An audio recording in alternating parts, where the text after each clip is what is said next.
Hello there, just real quickly before the video starts, I now have a website. I have my comics shop and portfolio all here, so you can check it out if you're interested. I also have my Patreon. All of that is in the description. So yeah, feel free to check all that out. Okay, bye. Hello everybody, it's your non-binary pal E.V.A here, and this is the third installment of my devlog series for my upcoming project Gateways. If you haven't seen the other videos, I would recommend to, but they're not extremely important for this one, just for some extra context. For this one, I wanted to show my progress of developing backgrounds. Backgrounds are really important for comics, and for me, having a strong idea what certain environments will look like beforehand is super important in order for me not to make a bunch of decisions on the spot while working on the pages. And it's how I'm able to make everything look more coherent. For this project, I did a lot of this work in Abyss Paint and decided to go with a lineless style. I did get plenty of reference first, and for these sketches, I actually referenced an old art series that I did a few years ago. The first environment I wanted to work on was the planet Mtoria, since that's where the characters are going to spend a lot of time in. Mtoria in my head always just sort of looked like a normal world, but I knew that would be too boring. So a fun idea popped into my head of, what if I made it gay, aka what if it was a rainbow forest world, each forest with a different type of tree and main color. So I started laying out a simple composition for each, starting with values and then adding color to that. Later on, I also decided that the sky should be different for each one, and that the color should be whatever is next in the rainbow. That did work well overall, but this did leave me with a bit of an unfortunate combo of a yellow landscape with a green sky. Not my favorite personally, but I don't want to break up the pattern. Each forest is based on a different real-world environment. The red forest is pretty obviously based on the redwoods, the orange is based off of a swamp, and more so off of the one in Avatar with the bigger trees. Yellow is based off of the desert plateau. Green is just a standard plainsy forest, so not so much of a forest as much as like a plains environment. Blue is in the snowy mountains, and for purple I went with a riverside place. Now it was after I did these color blocks that I thought that it would be a good idea to make a rendered version of each of these, so I started with the red background. It was after I made this piece that I realized that wasn't going to work for me. I was playing around with what style of shading I wanted to use, and I didn't end up liking what I used, and this ended up taking way too long for a concept sketch. I also found a different way of visual development that will help out a lot for the whole comic making process, but I'll talk about that in a little bit. I talk more about everything else. Fun fact about Mtoria, it is home to many different species, although it's said to be the original home to the E.V.A. It's a hotspot for trade and sharing cultures, and it was also once home to the Mtoria kingdom before it fell, which I will show in just a second as well. Once I was done with the forest, I did a bit of work on Mtoria. Admittedly, I haven't done as much as I would like to for this area, but Mtoria is a bit different from the other worlds since 90% of the surface is uninhabitable, with an extremely dangerous landscape and poisonous atmosphere. So most of its life forms live underneath the surface. The species that live here are ones that have adapted to the planet's rougher environment. But one of the most interesting things about this planet is that it's home to a very special mineral, the rubies. And unlike our universe, these rubies are extremely valuable and even hold some magic. With all these in mind, the planet itself has a very red and black color theme, although there is actually a livable crater on the surface which has a contrasting black and white theme. The next world I worked on was Gardlandia. This world is home to the Pexilings and is the world our heroes grow up in. This one was a bit tricky to work on. Part of the reason I think is because this was going to be the home of the species that I had in my head for a while, and I really wanted it to fit them. So I decided it would be extra fun to give them a very fairy-like environment of big trees with houses attached, and I wanted a rounded look for the houses. Admittedly, all of this is very inspired by Pixie Hollow from the Tinkerbell movies. If you know that one, by the way, that's cool. I tried my best to convey the extra big trees that would have to hold these.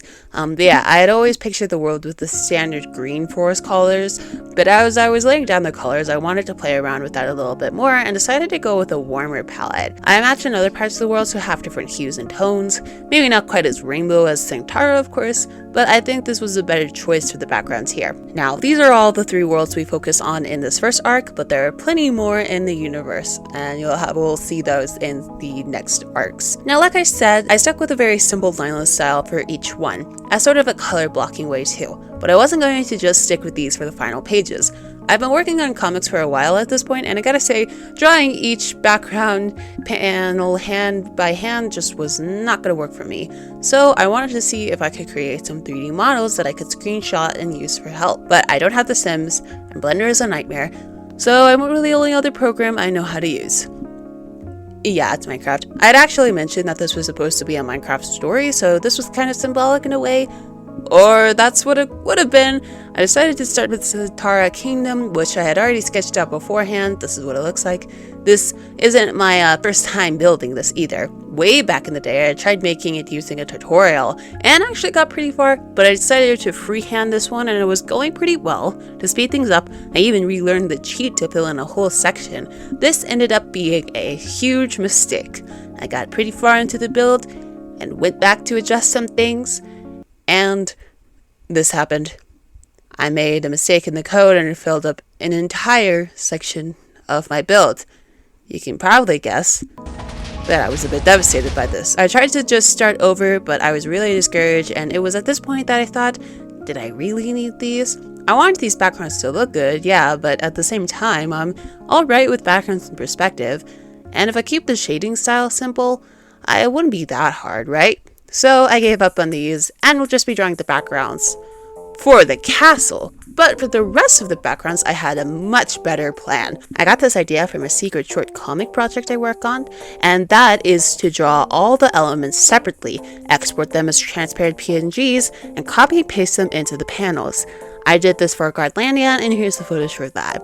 I drew the sky gradient, the grass, and some extra foliage and various versions of the trees, using a shading guide that I had made for myself a while ago for this project.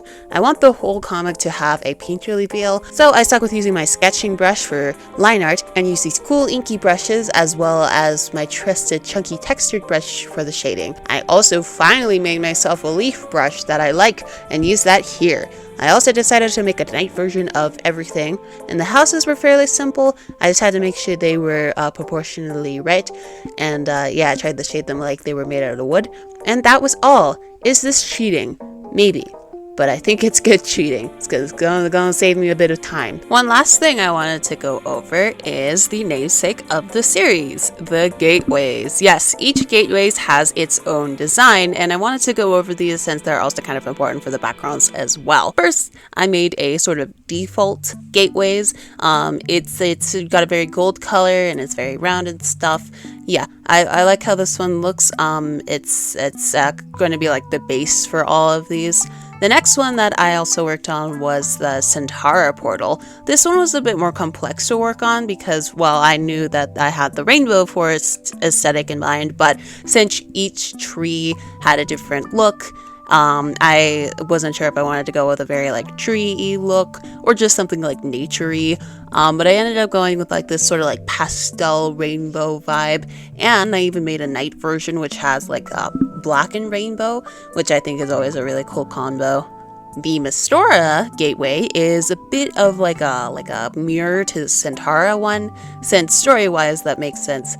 And yeah, it's very rough and textured, has the red and black color scheme. The Gardlandia gateway is just one big tree. I thought this was fitting since the trees are very big in this world, and it looks like whimsical and stuff, and like what you would think of for like a fairy like world, a gateway version of that. And I also even worked on some other worlds that we'll see later on, or we'll see little glimpses of. The Terrace Lunis one, I've talked about Terrace Lunis before. It's the world in Haiku's Magical World, and I made one version that's like the one we'll probably see in this comic, and another one that we'll see later on. And then I also made one for E.V.A, which will also be seen in this for a short time. E.V.A is another one that I decided to make a day and nighttime version of. The daytime is very orange and warm toned, and the night is very cool toned. Both are very geometric.